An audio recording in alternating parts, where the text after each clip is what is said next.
Well, some new fallout from the IRS political profiling scandal amid growing controversy about who exactly was targeted. Right now, Danny Werfel, he's the acting chief of the tax agency, is back on Capitol Hill testifying, just as we learned that the word progressive appeared on the now infamous IRS lookout list.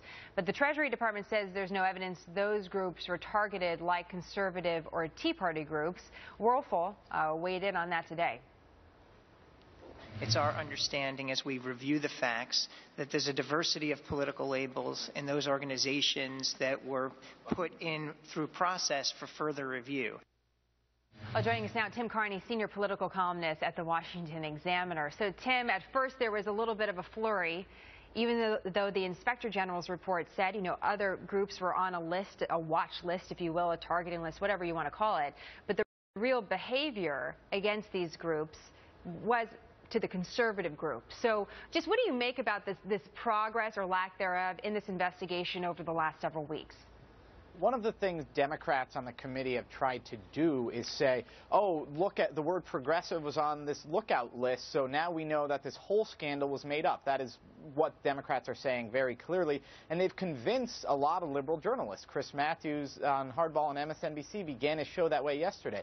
But if you look at the actual numbers, you see that less than 1 in 3 of these progressive groups got sent along for further review, while all 292 Tea Party groups actually were sent to Washington per instructions for special review. So what we're seeing is more and more we're learning that there was political targeting of Tea Party groups by the IRS.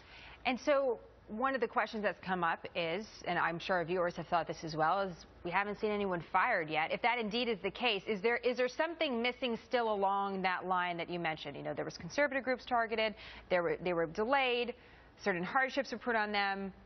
Is there something missing, and is that the reason why there hasn't been any real consequence yet? Well, what they haven't found, the Inspector General did not find that there was politically motivated discrimination. In other words, even if it fell along political lines, it was possibly just because there were so many Tea Party groups. My own theory, I looked at the IRS, how the employees there donate their money. Overwhelmingly Democratic.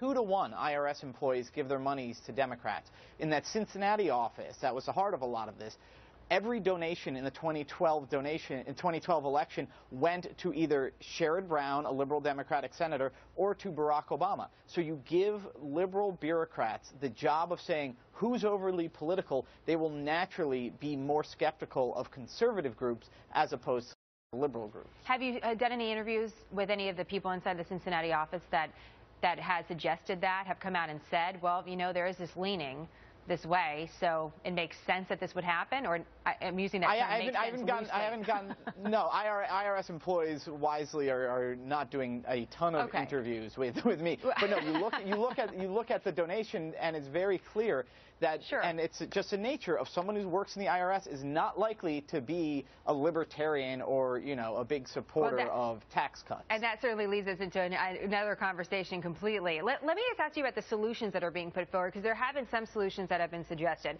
Congressman Roxham has come out and said he wants to package together some bills that he would call the Taxpayer Bill of Rights. He would do a series of different things.